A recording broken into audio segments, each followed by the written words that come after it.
Man suddenly realized something terrifying. Two civilians were just told they could run to safety, but as soon as they stepped out they were gunned down. Right away he knew something was off. Then his boss, Old White, tossed him a gem worth $1 million and bluntly told him, 70 seconds.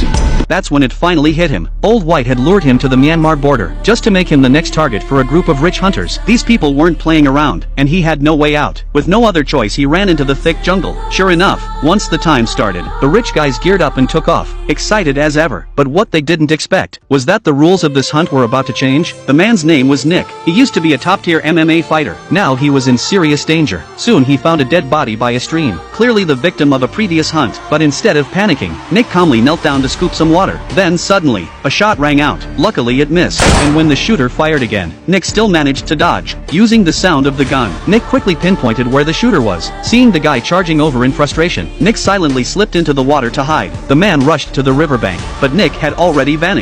As he looked around, Nick suddenly jumped out and dragged him into the water, then landed a series of brutal punches. The guy was left dazed and barely conscious. He begged for mercy, and Nick hesitated for a second, so he stopped, but that gave the guy a chance to strike back. By the time Nick realized, it was already too late. The guy pulled out a hidden knife and came at Nick again, but he completely underestimated his opponent and paid the price for it. Nick countered with a heavy blow, sending him crashing into a rock. He wasn't getting up from that. After it was over, Nick quietly disappeared from the scene. Old White and his team arrived shortly after. They were all shocked. The man was dead. For the first time in their twisted hunting games, a hunter had been killed. But instead of backing down, these bloodthirsty maniacs were even more fired up. Meanwhile, Nick had made it far from the scene and started regretting ever accepting Old White's invitation.